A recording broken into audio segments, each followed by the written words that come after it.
Hello, today I am talking with Vanya Cullen. Vanya is the matriarch of Organic and Biodynamics in Australia. Her winery, Cullen Wines, which was started by her parents, Kevin and Diana, celebrates their 50th year this year. I caught up with Vanya at the Biodynamic Wine Room on Caves Road. We had a great chat over an hour covering things like biodynamics, soil sequestration of carbon, many other things. It's pretty hard to sort of summarise Cullen in a few sentences, and an hour of talking with Vanya could have easily stretched on to 3 or 4. Cullen Wines and Vanya herself have achieved quite a lot over the last 50 years. Too much to really mention as well. One of the great things that's just happened is Cullen Wines has just become carbon positive, which means they're sequestering more carbon in the soil than they're taking from the land. I mean, the environment is a big issue, probably the biggest issue facing us at the moment, and to have someone leading the way, sequestering carbon, showing that it can be done, is pretty exciting. I won't say much more. At the end, there is a song. Diana, Kevin, and their friend Gilbert wrote a song, I think it was 1943, called Reflections in a Wine Glass, which won second prize in a song contest in Melbourne in 1943.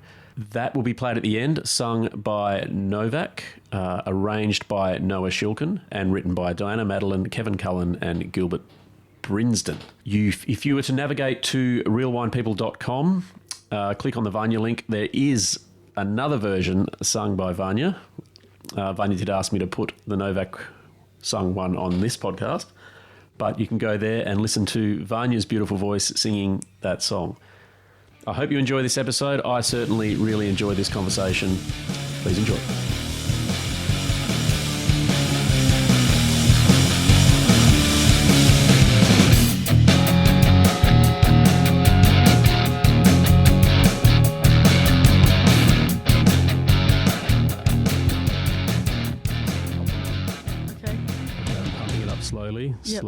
Slowly. That's good. That's good? Yeah, that's good. Not too loud? No, it's a bit loud, yeah. Okay, we'll wind it back a bit. Is that better? Yeah, that's good. Great. Yeah, okay. I don't know how to get back to that other. There we are. Fine. Yeah, okay, good. Okay, this is great. Yeah, ready. Okay. So a beautiful sunny day today. I'm sitting with Vanya Cullen, the matriarch of biodynamics and organics in Australia, at the Cullen Biodynamic Wine Room and restaurant in Willabrap, Margaret River. Hoping today to just hear Vanya's story, the story of Cullen, all the great achievements that they've made, the wines they make, and where they're going to next. So thanks again, Vanya, for taking the time.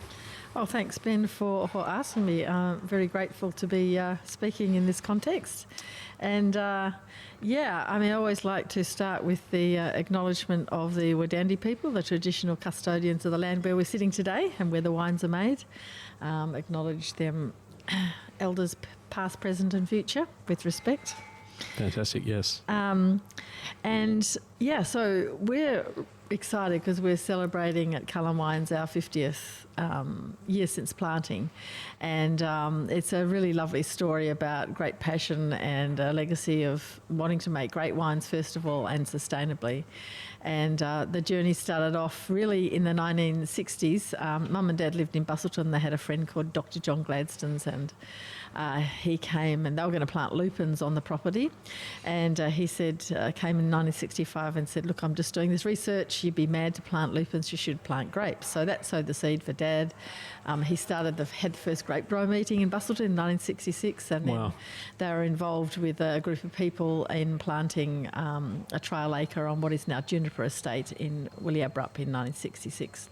But fast track from there, it sort of was, people say, when was the first planting and when did you plant? And things back then were very different, and there wasn't any sort of trained labour or knowledge about how to plant or where to plant. And so the rollout was slow. They planted in stages, and we could only get Cabernet Sauvignon and Riesling, or they called it Rhine Riesling. Rhine Riesling, that's right, yeah. So we planted those vines then, and then in 1976, 77, 78, we got the Chardonnay, all the other varieties, the Chardonnay, Sauvignon Blanc, Semillon, Merlot, Cabernet Franc, all of that. But I think the key thing was that, you know, all the early pioneers like Dad and Mum and Dr. Cullity and Dr. Pannell and a whole lot of doctors in there all had a great dream to make the best quality wine. And you know, they had I suppose, a culture of helping each other, and because there wasn't that knowledge, there wasn't the internet, and it was really about working hard to understand, you know, how to go about it. Another key player was Bill Jamison. He worked in the ag department under duress in a way, because his head, his boss didn't approve of wine, was a teetotaler and didn't drink. So he came down on his own time on weekends and helped everybody and gave free advice. And I think he was another key person in all of that. And being the youngest member of a family of 6, we all used to come out here on weekends and work on the property. And you know, it's great memories of, you know, hard work and always working actually on weekends, you know, stick picking. And initially when Mum and Dad planted, they planted too with, they're in partnership with Terry and Geraldine Merchant, and I gather that Geraldine did most of the planting and Terry was on the tractor a lot of the time, but right. they were involved in it They're involved in planting here. Yeah, yes. Yeah, and with Mum and Dad, and then Mum and Dad, obviously it was their land, sort of kept going, and we had various people involved. I think, you know, there was Murray and Marjorie Neves, and I think one of the great assets that this place had was, even though we didn't have trained labour, there was a whole pile of local people that worked incredibly hard without sort of a lot of equipment or... Yeah, it just was so different back then, and you know, the stories of, you know, people trying to compete with each other and working hard. You know, I just remember that, you know, there was a lot of hand picking, a lot of hand washing of buckets. You know, they used milk vats to sort of improvise because there wasn't any stainless steel tanks, and it was just really a journey. Dad used to always say 99% perspiration, 1% inspiration. And so behind Cullen's is a lot of laughs, a lot of good times, and a lot of great people who contributed to that, and that I'm, you know, and our family are very grateful to all of those people.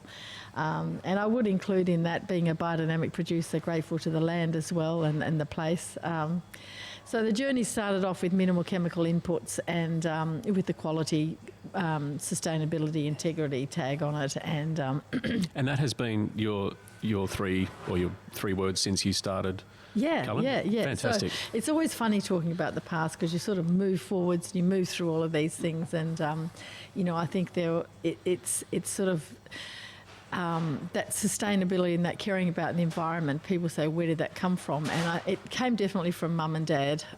You know, they fought very hard in Tasmania to try and save Lake Pedder, and then in 1966 also helped with friends to get an environmental act passed through Parliament to stop the mining on the coastline, you know, because this whole coastline from Cape to Cape was pegged for bauxite mining. There's the highest quality bauxite in the world. So it was like that, and I think Dad saw the effects of, you know, toxic chemicals on his patients, and so they started off as a minimal chemical inputs, and then Mum and I in 1998, you know, went to organic just because it felt like the right thing. So and that sort of really had quite a big dramatic effect.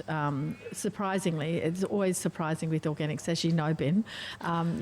It's not what people tell you it's going to be when you stop putting synthetic chemicals on the land. It's, you know, you see some really beautiful surprises always that nature gives you, and I'll talk to that later. So we put on compost, cover crops. We did all those things. We stopped the sprays of what we're putting on, even though they were very minimal. Mum trialled with shipmast locust trees for grapevine posts. She put seaweed out.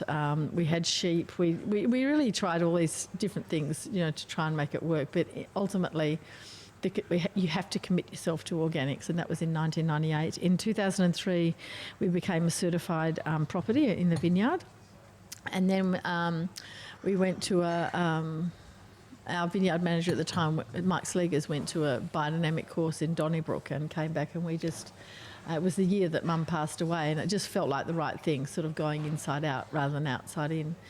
And so we've been on that biodynamic journey since 2004 was our first vintage. And it's amazing. Yeah, and you know, interestingly, at the time it was not well received. A lot of people received it well, but there was a lot of hostility out there towards going biodynamic. I don't know why. It was just about not putting on toxic chemicals and putting on cow manure and using the planets and plants. But yeah, it was difficult. Possibly, I think it's changing very quickly now, but there wasn't at the time a great sustainability culture in the Australian wine industry, and that is shifting, but it really needs to shift very quickly. I think it's could have a huge influence on climate change and all the things that are affecting us or could affect our industry. Absolutely. But yeah, the journey's been really interesting and surprising. And so we went to organic, and then in 2004 biodynamic. And what we've seen from that is, an enlivening of the land, and an increasing of the quality of the grapes, and a strengthening of the vines as well, because they're in their natural environment and they're supported at balanced yields, whatever that is. And the main thing I think is the physiological ripeness that you get with organic and biodynamic fruit is you get all the components ripening at once, so you don't get a high sugar wine that you have to back add acid or water or whatever sure. it is. And the flavours are there at the right time as the tannins are ripe. That's right. So the quality of the wine starts with the grape. It sounds obvious, but it's a wonderful thing. And Mum used to always say quality, not quantity. And it's sort of gone through that sustainability tag has become even stronger. But when we went biodynamic, we were so excited about it. We put all our marketing efforts into biodynamic, and our sales dropped.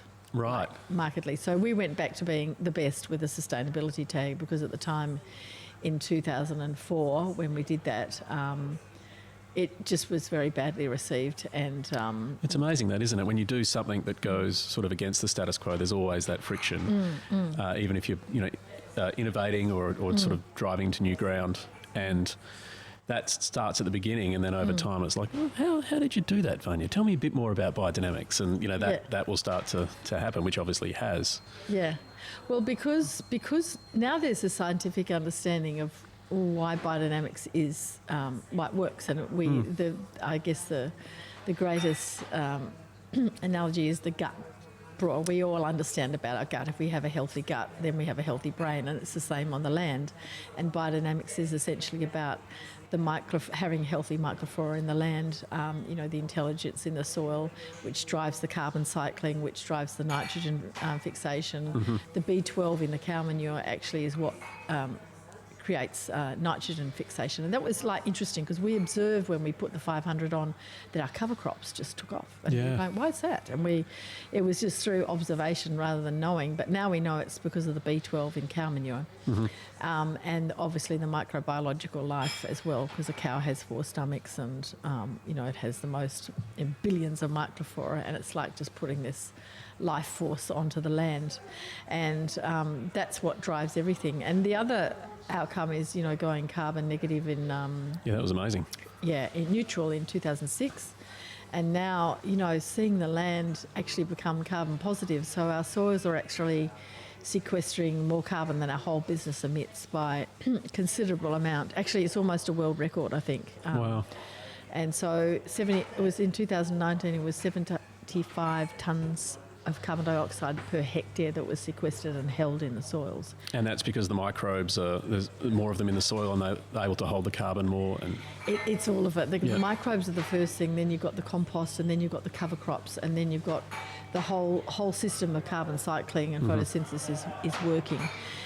If you have synthetic chemicals on the land, you stop 50% of carbon sequestration. Right. So I think if we could stop the use of glyphosates, we would see a huge influence on climate change, I think. Wow. But so it's like that whole thing of, and that was surprising because we never expected that, because with our carbon neutral certification, the vineyard is neutral, but we're looking at going, there's got to be more being held. But the next step is to actually look at, so there's $100,000 worth of carbon credits out there in our vineyard at the moment, but we can't realise to look at the land as being a place that could drive that story of carbon trading. Right. of course. And like it's very beautiful, and and stop cutting. This is off topic, but stop cutting down native forests that we need, and create a far more efficient system of carbon sequestration in our land that we can do.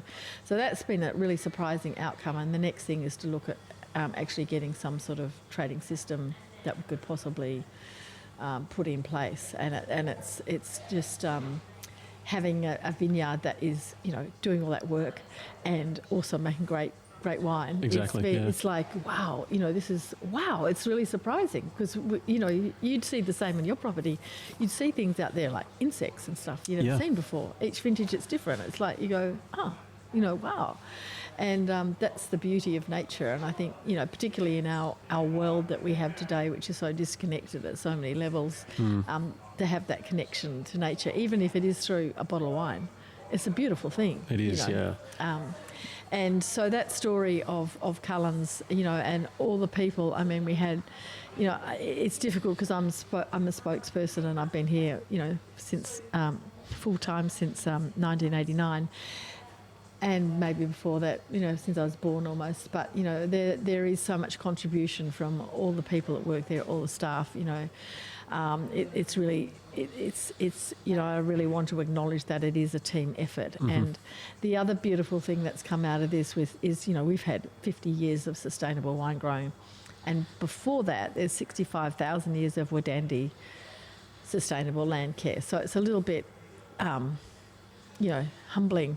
But what I'd love to think of is that energy of the Wadandi is coming through because of the openness and the aliveness of the soils into the wines, and that sustainable culture is there in our wines. That ancient, beautiful land is really, truly there in a very tangible, alive way.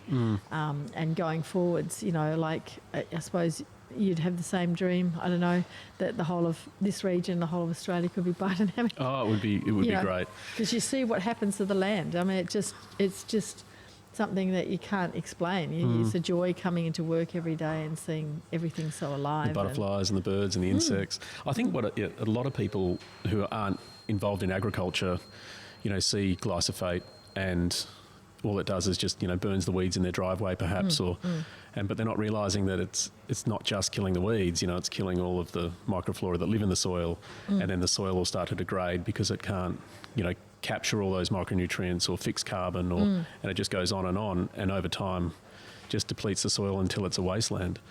And for this region to go organic, it's probably the easiest region in Australia to do it. We have the ocean on three sides, which calms the temperature, as and all the salt air, which keeps a lot of the mildew down.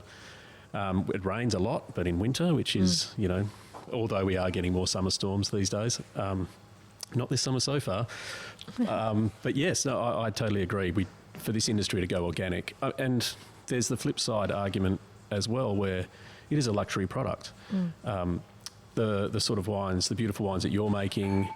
People expect when they're spending money on a luxury item for themselves that it has, provenance and ethos behind it that they believe in. And I think organics is certainly one of them. The carbon positive thing's pretty crazy as well. Well, that just, it brings another level of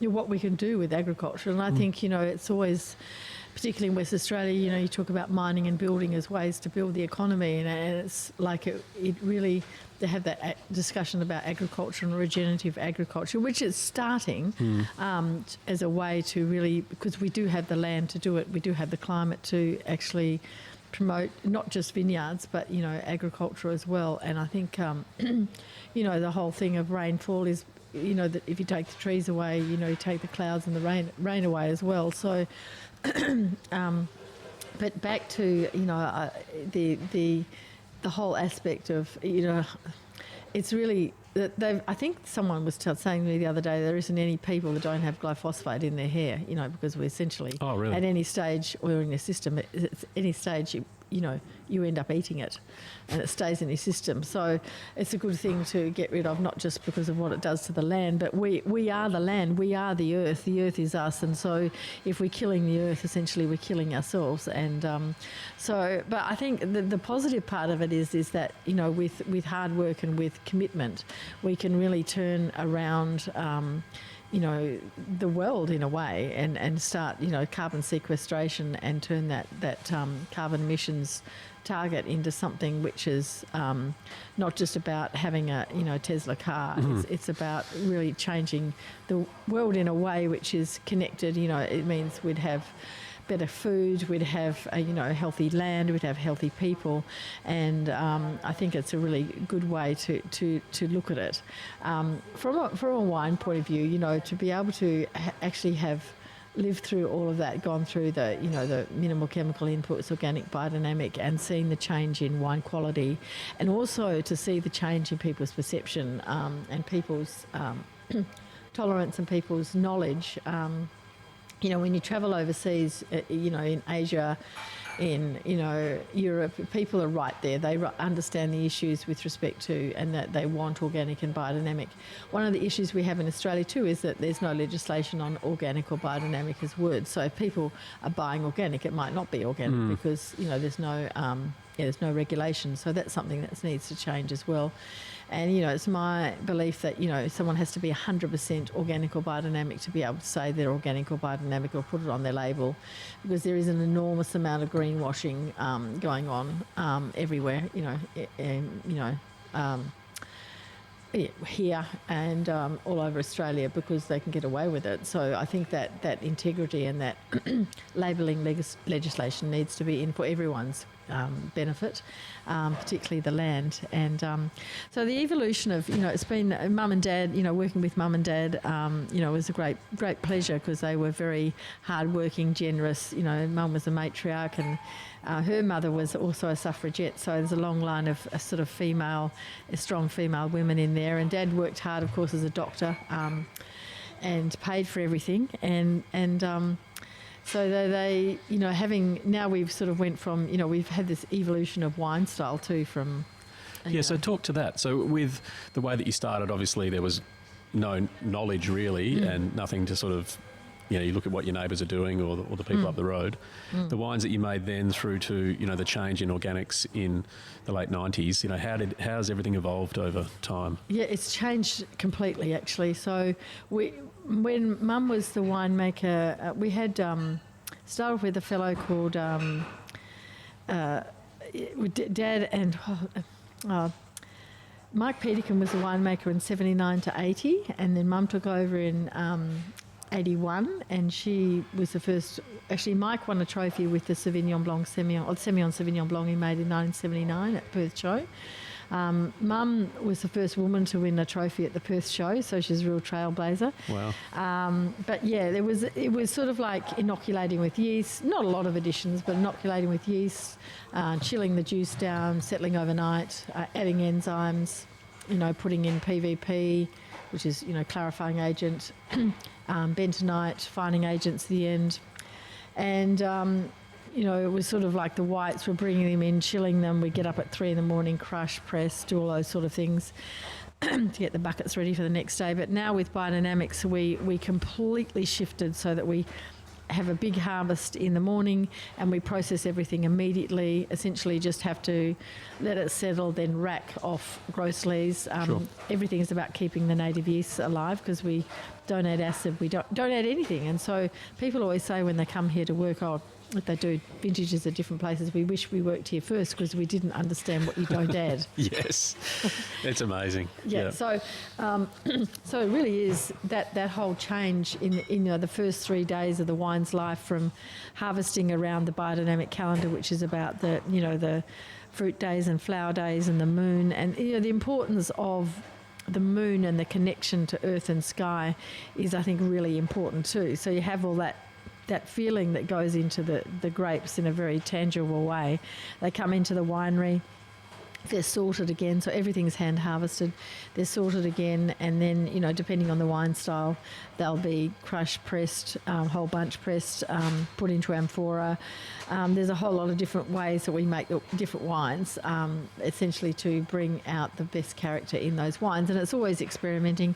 Now we make our orange wine, the Sauvignon Blanc Semillon, or Semillon Sauvignon Blanc, or Sauvignon Blanc, which has white wine made like a red wine with, you know, and we've got the preservative-free Malbec, and all of the upper echelon wines like the Dinah Madeline, the Kevin John, and the Vanyas, the Legacy Series wines, which are, you know, iconic wines, have all benefited from those biodynamic experiments, I suppose. And it's just having a look and seeing how far you can push things. It's always a bit of a risk. You never know whether the wines are going to ferment or whether what they're going to do. But I think, you know, that risk taking has proven to make wines which are sitting on the edge, and hence, you know,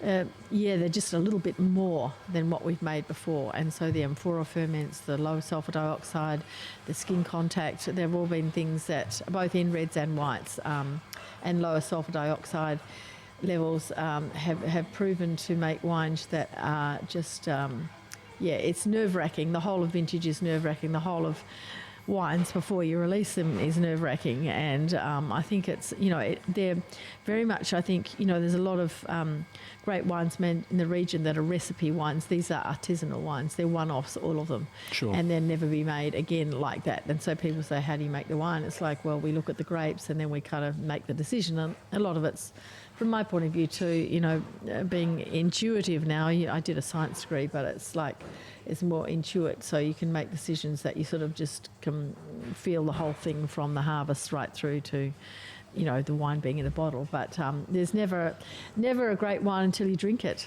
That's right. That's right. And I think many people, you know, with your biodynamics that you've in the vineyard and your grapes are coming in more balanced, there's no need to add acid to make up because they're low, or add tannin because they're not ripe, or fixed colour, or whatever it's for. Or add sugar, or add water. Or all of those. Exactly. So that, you know, the wine does start in the vineyard, and it's one of those sayings that seems obvious. I think you touched on it before, but a lot of people don't realise, because a lot of wines are made in the winery. You know, you just get the grapes in and you check it all. Oh, yeah, we need to pump that pH down a bit. We need to, you know, adjust that, adjust this. So that's exciting. Yeah, and I think too, you know, it's and it is a part of, if you're a big winery, it has to be about numbers. You know, you have to. It's just, you can't manage it any other way. And, you know, people said when Mum died, you know, how are you going to grow the winery? And I said, well, we're going to get better. We're going to get better wines, not bigger.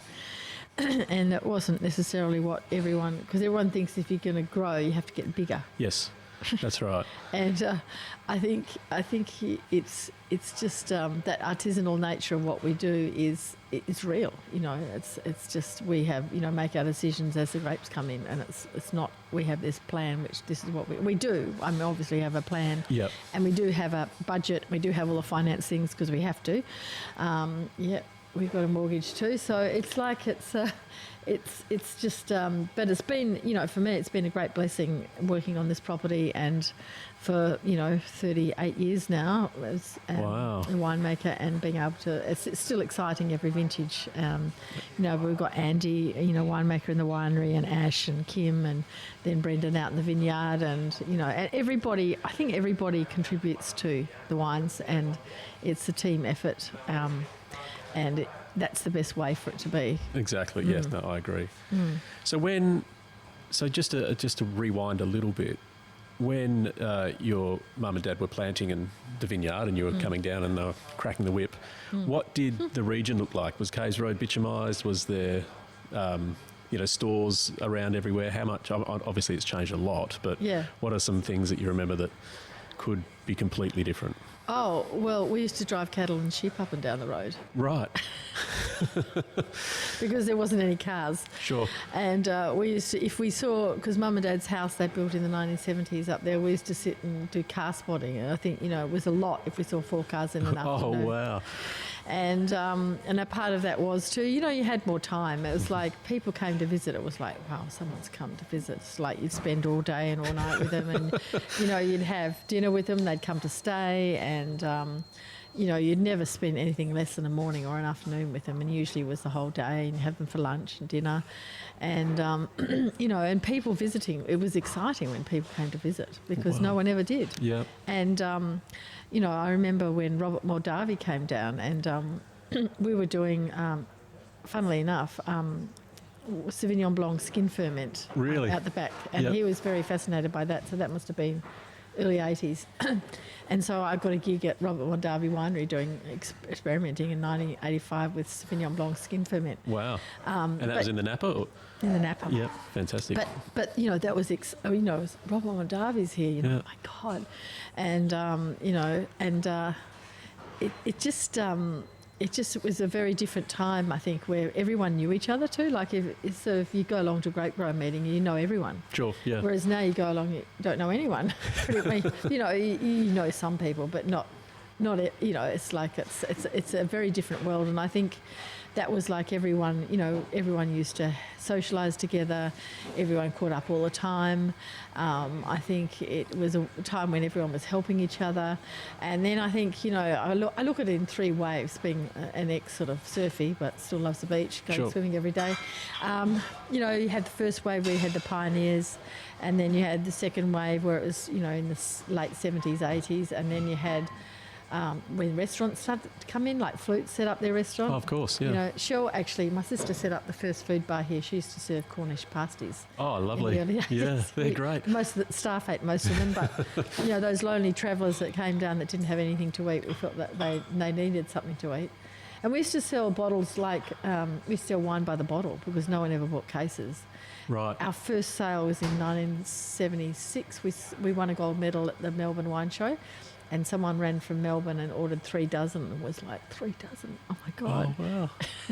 It was really exciting. So, and then the fax machine. I remember the first fax coming from London out of the fax machine in the Barrel Hall because we didn't have an office. So it was like, look at that. It's coming from London in that soft paper that faded. Exactly. I think that the feeling was I suppose, a stronger sense of community. Marketing didn't exist. There wasn't any wine tax. Yep. The wine was, I think $1.60 was our first release. I think, our 1983. $1.60 a bottle. Wow. Our 1983 two Cabernet that was just pipped at the post by the Cabernet Merlot by the Jimmy Watson by Kate Mentel was $6 a bottle. And it took 3 years to sell because no one wanted Cabernet Merlot. So that's what a lot of it, when you look at we're like 50%. And then, Mum used to manage everything out of a washing basket, and the tax people that come down and say she was the most organised person in the district. And but now we've got, 6 computers and 10 and it's essentially to run the same size business. It's like Mum could do it all because it just wasn't the bureaucracy you had then. So now we've got chief operational officer. We've got 1, 2, 3, 4. I don't know. We've got about 6 computers. We've got a restaurant, cellar door. We used to have one person doing the whole front of house, food and wine. That's how busy it was. Really? Really? Yeah. How long ago was that? That was in the 80s and 90s. Okay, 90s. So just doing the Cornish pasties and... the Cornish pasties got to be too hard work, so it was the vineyard platters. Oh, yes. No, my wife and I, for years, all the way through I guess from 98 onwards, we'd come in, sneak in here always and have a vineyard platter. Lovely. The table was there, but it's a different table now. Right, table's there. It's still the same trees. Yeah, same trees. And they're the Wadandi, they're female trees, those peppermints. All peppermints? Or all peppermints. Oh, I didn't know that. Anyway, so they've been there. They were there when the house... Because this was originally an old groupie house, and we just extended it bit by bit and made it into something which is... still sits in the environment as it did, but with a bit more comfortable than it was before. We still have the wooden tables and the vineyard platter. Yes. It's nice. And like yourself, you and your wife, you have good memories of that time. And I think that human content to wine, that connection is really lovely to be here and to experience that. So that's what we're trying to capture in the sundowners we're having for the 50s. All those people that had great times at Cullen can come along and celebrate that. Great. And in a fun way that isn't about serious wine, wine tastings. And when are these sundowners? well, they've been Fridays and Saturdays through January. So we've got cool. 2 coming up next Friday, 15th, 16th, and we have a bit of music and a bit of storytelling, and then 22nd, 23rd. The 23rd is a ticketed event. It's not much different. It's just ticketed. Sure. It's a long weekend. Yeah. Yeah. So it's been kind of fun. It's been nice having that. Just that sense of coming back, and because there's so many people that have been involved, it's overwhelming to try and involve everybody, and also totally be grateful and appreciate everything that everybody has given to the 50 years of Cullens. And it's amazing to actually be here, and one of the pivotal stories, I think, if you talk about understanding which grape varieties grow well here, and we all know Cabernet Sauvignon does. Well, John Gladson's recommended that, but we could only get Riesling as our second variety, so we planted Riesling, and funnily enough, our first trophy was for our 1977 Riesling at the Canberra show. Wow. Best small vineyard white wine show. But obviously it grows a nice wine, but it's not a great wine. So when I took over a winemaker from Mum in 1989, I said, look, I don't want to make a varietal Riesling anymore. And she said, oh, okay, no worries. So I went away, and I was in Sydney, I think, and I rang back to see how the Riesling was going, and she said, oh darling, we bottled it yesterday. And it was those things of like working with your mother. Thanks, and having Mum. a struggle. So we made it, and I think Mum had the first ultra filter too, which is now everyone has crossflow. Oh yes. Yeah, but we had the first version of that, and because she was a real experimenter and tried everything. But yeah, the Riesling, we still have some bottles of ultra-filtered Riesling from 1985. Rhine Riesling it was. Oh, really? From the Rhine? Yeah, we made Spätlese Cabernet, Spätlese. It's like there's all sorts of different, era things of what was important as we understood what the region was about, and what made the best quality wines. And I think, ultimately it does come down to, the Cabernet Sauvignon and family. The Sauvignon Blanc, Semillon, Chardonnay grows well everywhere, viticulturally not that suited, but makes a great wine. Malbec and Petit Verdot, Merlot clones need to be looked at.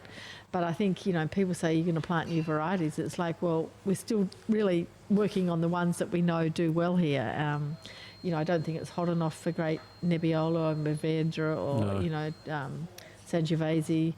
And it's a Mediterranean maritime climate. John Gladstone got it so right in the beginning with all his, because he is so knowledgeable about, he's the world's greatest expert on viticulture and climate and wine. And he's actually just updated his book. I've heard that, yeah. Is the book out yet? He's self-publishing, so not yet. No, he's just done that. But so he certainly has a very active mind still. You ring John and he just, in fact, to his credit, he was a great critic of biodynamics, and he's completely changed his mind. Wow. And when I went there the last time, he showed me his favourite biodynamic book. Really? And I thought that is the nature of John. And he, because we sent him some wine as a, just because he's a good friend, he's done so much for Margaret River and the region and Australia really. And I sent him classic Cabernet Sauvignon and that, and he rang me up and he said, Vanya, very nice, I really like the wines, but where's the amber?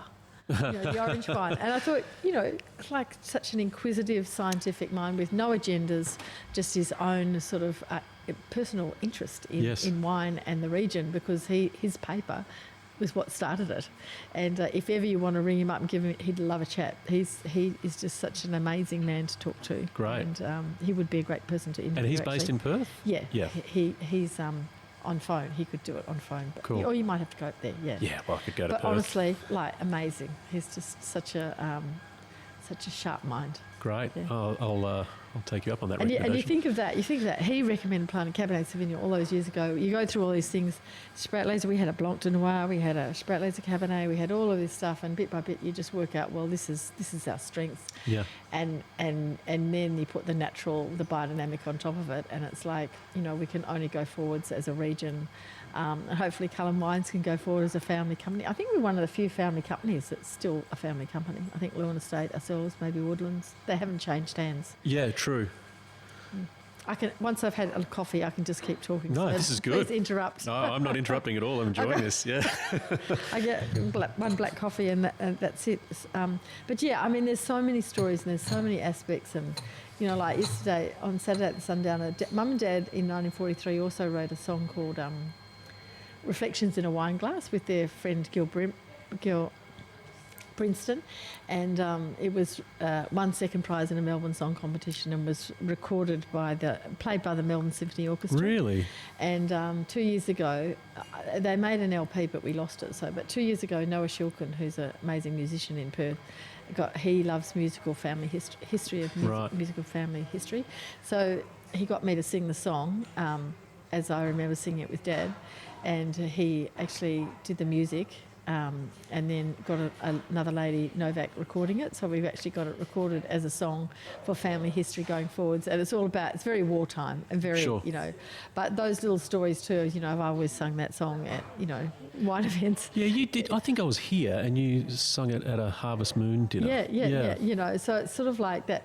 You know, and I think biodynamics, everything is vibration. Biodynamics is about vibration. Music is vibration. So it's sort of like carrying those stories through of you know, oral history in a way. And this is another oral history that we're doing today. But, you know, keeping all of those things alive and having great wine and, you know, family and friends and colleagues as a part of that is really, we're very blessed and I'm very grateful to live that life. Great. Oh well, I'll have to listen to it. We could play it if you like. I was thinking, maybe. Well, perhaps when we finish the podcast, I could plug it into the end of the podcast so everybody could listen. Yeah. Or is there that's royalties great. And stuff involved? No. Okay. Fantastic. No, it's our song. Stay tuned for a song. Oh, great. So you're evolving. Or the wine styles have evolved, as you mentioned. You've got amber. You're doing a pétillant natural as well. Anything new that we don't know about that we can get a scoop on? Yeah, it's interesting. You know, being both things like having iconic classical wines like the Dinah Madeline and Kevin John, and then having the natural wines. So we call them the kind of the supernatural wines. Just sort of want to differentiate them from the iconic natural wines. And so you got the amber, the orange wine, you've got the PF Malbec, you've got the Pétillant Natural. And we were hoping for this year to do a white and a red rosé Pétillant Natural so that we've got bubbles for the 20. We do have a 2021 in 2021, you know, like to celebrate the 50. Oh, of course, yes. So that'll be something new. There's always something new that we're looking at. If there's something there, that looks like we should make it, we make it, and we can't tell till the harvest. We're releasing, we've got these legacy wines which are biodynamic artisanal one-offs. So we've got a Malbec, a new Sauvignon Blanc coming out, Legacy Sauvignon Blanc, and the Vanya and the Kevin John Chardonnay Legacy. So we'll have them coming out in the middle of the year. We've got the fourth biannual Kevin John and Dinah Madeline Awards for Excellence in June weekend. So we'll be having a big shindig with lots of tastings at that time. So those ones will be released then. But I think, you know yourself, you make your wines which you know work, but it's always good to actually travel either side of that and see if there's something that, you know, could come about as a different style of wine.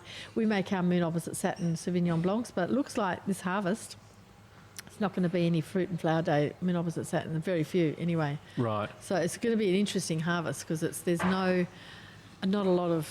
fruit and flower days obviously, but there's not a lot of full moons, Moon Opposite Satin sort of thing going on. That coincide. Compared to the last sort of 5-6 years, yeah.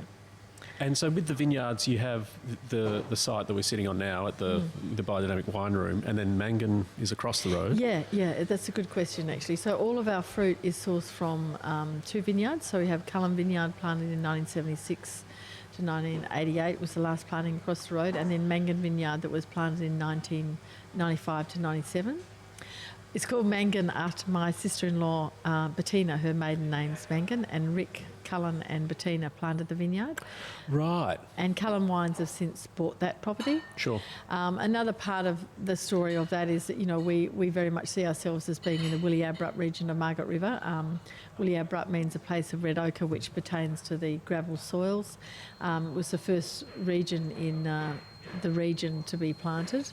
And there is very, I think every place makes different wine. And there was a group that put in a GI application to acknowledge that difference. It wasn't about being better or worse, but just to acknowledge the difference in the land and the characters that are given, are known through winemakers throughout the region to give those different characters as you travel down the 118 kilometres from Cape Lighthouse to lighthouse. Lighthouse to lighthouse. Yeah. There's a 3 to 4 week window in harvest time for starters. So that's a beautiful thing to acknowledge that land and those characters, and we all know what they are, particularly for Cabernet Sauvignon. So we are a Willie Abrupt Margaret River producer, and I think that's the next stage. I mean, all other wine regions in the world, like Bordeaux, you've got Pauillac, Saint-Emilion, they acknowledge those differences. And I think in terms of the maturity of the region and going forwards, it's very important to acknowledge those places and honour them. And then, people can talk about, we're going up to Yellingup, and we know that at Yellingup you get those beautiful bright fruits, those lively characters, and further south you get the more savoury sort of, blue fruits and things. So I think that's the next, in terms of the region, that's the next step that are going forwards, to not just have a Margaret River brand that is homogenous, where we say that there's no difference in Margaret River fruit, when we know actually the truth is there's great differences in fruit, which is very beautiful, and to honour that as a part of our winemaking maturity. I think so. I think, we'll evolve to identify all the sub-regions, and they're already identified. John Gladstone actually did work in 1999. I was doing wine shows at that time, and I was probably judging 7 wine shows a year, and everybody just described Margaret River Cabernet Sauvignon as being green. Yes. And I said, well, it's not green. I went back and spoke to Keith Mugford, and Keith said, well, he agreed, and we decided that John Gladstone's would be the independent person, because he doesn't have an agenda. Right. An independent person to maybe talk to you about it. Sure. Because there wouldn't be agreement with winemakers in Margaret River. And we're all very agreeable, aren't we? Agreeable with ourselves. He'd actually thought about it. Sure. Because he'd been involved in a lot of other regional classifications with respect to GIs throughout Australia. Sure. And so he had already done up a proposed sub-regions, and he was very much... So Keith and I and Claire put together this sub-regional tasting in 1999, and we actually had more or less death threats from people. People were hostile and aggressive. Really? Oh yeah, it was really intense. And then what happened, I think we had over 70 wines. We had at the Quarrama Hall, and James Halliday came across, and Peter Forrester, Ray Jordan, all these people were there, Hugh and Hook. And what was very clear was that there was... And this was at a time when people weren't cross-regional blending. They weren't doing, cross-flow filtration, osmosis. They weren't altering their wines in any way to make an off-site style. Right. So it was really people were like, wow, it didn't show better or worse. It just showed, wow, there were unbelievable differences. Yeah. And John had pretty much caught the taste in his sub-regional map, which he had done based on... He didn't do it on soil because he said, with his experience in Coonawarra, soil wasn't the issue. He said it was the wind and the maritime influence, so that he did it based on the ridges, so that the wind was a large effect. And also the drainage systems to do with the creeks. And he, of course, said it was a proposed sub-region. And then from then on, all the winemakers referred to the different sub-regions in their purchase of fruit. I mean, if you look now, you buy Willie Abrupt fruit or you buy Carradale fruit. Yeah. I think that people know. I mean, the line's always a difficult one to draw as to where. But, it was very saddening to see that there was a big opposition put forward by the Margaret River Wine Industry Association to oppose it. And they weren't completely successful, and we weren't completely unsuccessful. But if they hadn't, it would have gone through, and it would have been a huge leap forward for this region. As it is, it's sort of a step back 30 years, going back into what the Australian wine industry was when I started travelling overseas back in the 90s. It was just brand Australia, and the large companies were. The house wines were the ones that Australian wines were known for. And if you go anywhere, people expect you to have sub-regions. If you just say you're from Margaret River, as people go, how big's Margaret River? And then they understand you have no maturity with respect to the understanding of your land. We do have that understanding. And, even more so with the biodynamics, we do have that understanding. And I see it as, it wouldn't have affected anyone's business. It just would have been, putting Willie Abra up on the label and protecting the name more than anything. And then you've got all the yelling ups, you've got all these other wonderful places that make amazing wine. So, we'll see what happens with that. You have to let it all go and travel forwards and not worry about it. Well, John Gladstone's new book, does that go into more detail about the sub-regions? Or is it? No. His book is it's an update on it's the only book of its kind in Australia that describes viticulture and climate. So, he really has done as much as his paper with respect to, I don't know, you probably haven't read it. No. What he submitted to the GI it covered the whole of Margaret River. Right. And what he felt for the whole of Margaret River. I can get a copy of it for you. He said, this will be my last piece on it. And dear John, he was, he had his eyes were bleeding, his eyelashes were growing into his eyes as he was writing. He hasn't had any money or payment for any of this. He does it because of the love of it and what he believes to be the truth. And he is the world expert on Australia. And viticulture and climate is the textbook. It's so much statistics and numbers, it's amazing. Right. But yeah, he's been updating all of that. I'm not sure whether he's finished it, but he's certainly on the road to doing it. I thought he had, but he might not have published it. He self-publishes everything now anyway. Yeah, okay. But, really wonderful. And to have that, to have him here and to have that asset for all of us in Margaret River is really a wonderful thing. And, and his opinions on, on viticulture and climate are probably the most knowledgeable in the world. Great. Yeah, okay.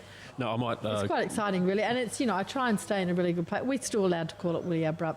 We still do, but there's no protection on the name Willie Abrup, and sure. anyone can use it anywhere. It's a bit like Organic and Biodynamics. A bit like Organics, yeah. No, I think, with the Organics as well, I think, aren't we the only developed nation that doesn't have any law around it? Yeah. I remember, because we're both certified with the same body. Yeah, and exactly. I think they're getting close from talking to them last year. They're working on it. Yeah. I think we've got a meeting coming up, don't we, on the 19th? Yeah, we do. Yeah, we do. Yeah. Cool. So, okay. Hopefully we'll get that through this year. That'd be really great, wouldn't it? Yeah, I think, it was Nikki telling me that, so this is Nikki Ford, that it was only... The first stage had been done, and now it was just I don't understand how it all works, of course. But no, we're just there to endorse it. Yeah. Great. Yep. So moving forward for yourselves now, we've got vintage coming up. Have you got enough pickers? Do we need to put a call out? Well, look, COVID's another interesting sort of spin on life. With everything really staying the same, because you've got to look after the vineyard and do the wines. It's been, we've been very lucky and blessed in Western Australia because we've had minimal effects on all of those, our activities. But having said that, all our operations are hand harvested. So we're hoping that we're going to be able to get enough hand harvesters, people to come in, and I think they're working on legislation to change that, to bring more people in, but that could be the only thing, if it's a big harvest, that we could be affected by, because we don't machine harvest. Sure. Yeah, we still do a little machine harvesting. We're lucky being a bit further north. You explained before there's like a 3 to 4 week window between picking because of the distance in Margaret River. We're up, north of, just on the edge of Yallingup and so we get some, and because we do pick early, not having to correct acid down the track, we are lucky enough to sort of have the pick of everyone. Oh, right. Oh, yeah. So we wear them out and then we just send them further south. So Yeah, that is absolutely. it's one advantage that we have. But no, I think we're very lucky in one sense with being able to trade and stay open, unlike a lot of the rest of Australia and the world. But yeah, there's going to be some challenges. It looks, I don't know about here, but our vineyard's looking like a pretty decent crop, which is nice. Yeah, it's fantastic because like 2019 we were affected by frost. Yes. And then 2020 we had a drought, so both years were very low, particularly with respect to Chardonnay. So we're looking at there, we're just about to put our nets on now because it's starting to go through veraison. The birds haven't come in yet, fortunately, and we'll just have to see. I mean, it was forecast to be the wettest January for 20 years. Yeah. And fortunately we haven't seen that yet. No, not yet, but November was the wettest, I believe. Yeah, it was. Yeah, we needed the rain though, so but it was. And we had some weevil issues, but they seem to have abated. But yeah, no, it's just looking like if the weather continues like this, it could be just touch wood, an amazing harvest. Yeah, touch wood. Touch wood. Yeah. Yeah, but in terms of the front of house, it's been challenging with respect to hospitality staff. Sure. We've changed the whole way we run the restaurant because, or the biodynamic wine room with dining, just because we have to have a set menu now, and because of the staff, we can't get a lot of staff. Yeah. Because all of our staff were essentially visa workers. So right. They still are, but they're in Australia. There's less of them. Yeah. No, we were the same during that first stage. We became, so we've only had a small tasting room, but when, I can't remember, phase 4, phase 3, we had to serve food. So we were a sold out restaurant for 4 weeks, only serving plough persons, ploughman's lunches or vineyard platters. So that was our little 4-week foray into being a restaurant, and that almost killed us, but we got through it. No, it's not easy running a restaurant. No. Or having food, or the whole sort of aspect of people's expectations. But yeah, I mean, it's been, the other thing that's changed in here is we were a two-hatted restaurant, and that meant we had 26 things on the menu, and we had, even though we have our vegetable garden out there, that we had vegetable trucks coming in and a lot of wastage, which is not something that we wanted. But now Antoine, our new executive chef, and his team have got 90% of the produce from the garden. So great. It's really fantastic. Yeah. And you can really taste that difference of having everything that's the biodynamic food from our 3 gardens that we have. Gardeners busy at this time of year harvesting, but I bet. to be able to have a 3-course set menu means you can actually do that, and so you can plan the garden, you can plan the menu, and you can also have in sustainability a very real part of the whole business, which it wasn't before. It kind of was, but now it really is, and it's a great joy to have redefine this space as a biodynamic winery. We've got the green curtains, all the plants. Yeah.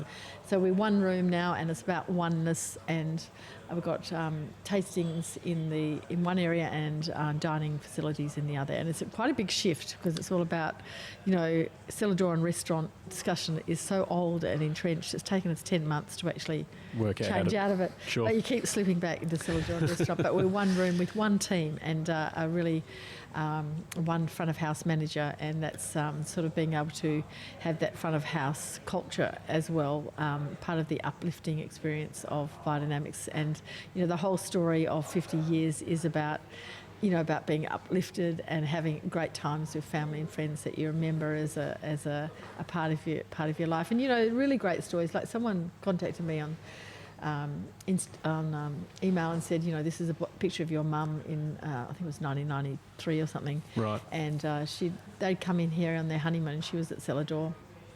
And she took them around the cellar and gave them a tasting. Then she gave them a bottle of wine for their wedding.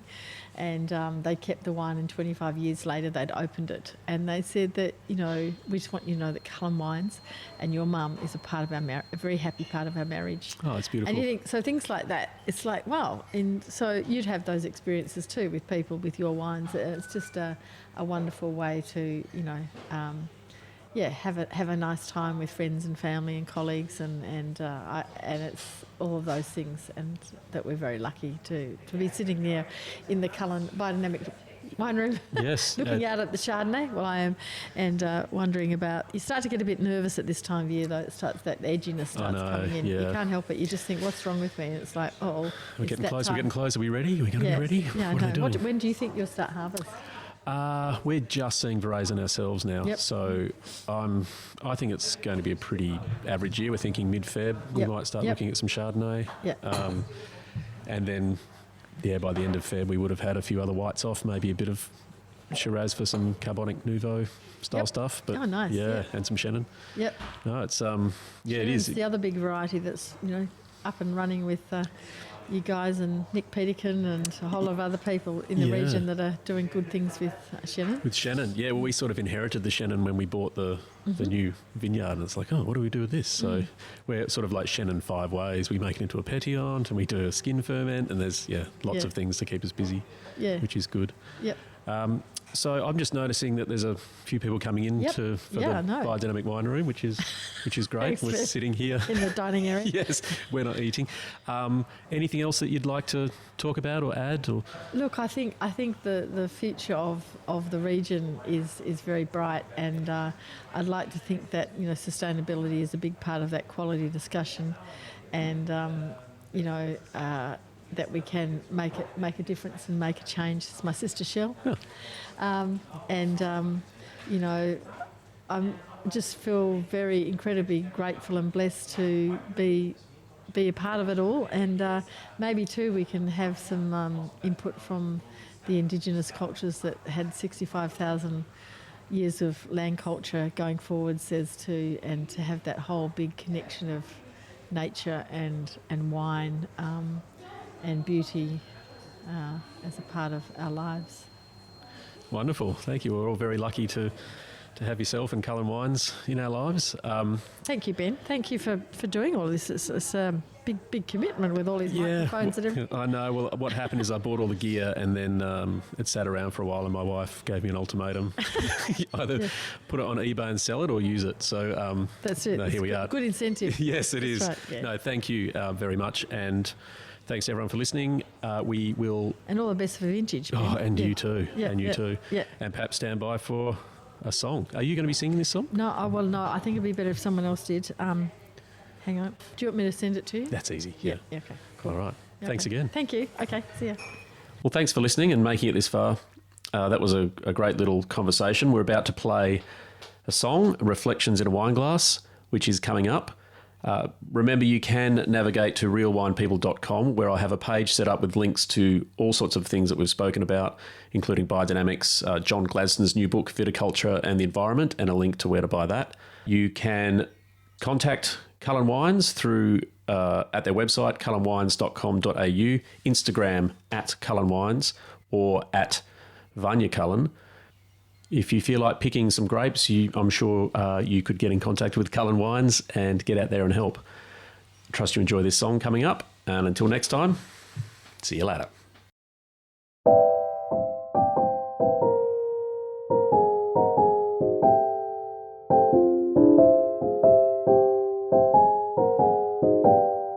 I thought some nice red wine might clear my mind to think. Walked into a cafe and asked them for a drink. The more the waiter brought me, the greater my regret. For every drink held visions that I could not forget. Your face is shining in my wine glass.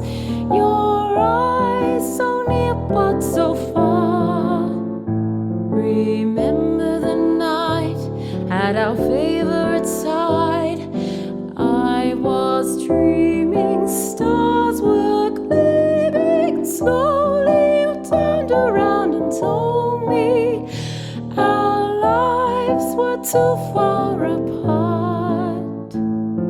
The whole affair was mad, despite the love we had that bound us together. We could never make our dreams come to pass. So get the hell out of my glass. We started out together with that fantasy. fantastic tour. Weaved our way through Bordeaux with wines we'd missed before. We like to drive to Burgundy, whose Pinots helped our love. Then off we drove to Côte d'Or for wines from heaven above. Your face is shining in my wine glass, your eyes so near but so far. Remember the night at our favorite side. I was dreaming, stars were gleaming. Slowly you turned around and told me our lives were too far apart. The whole affair was mad, despite the love we had that bound us together. We could never make our dreams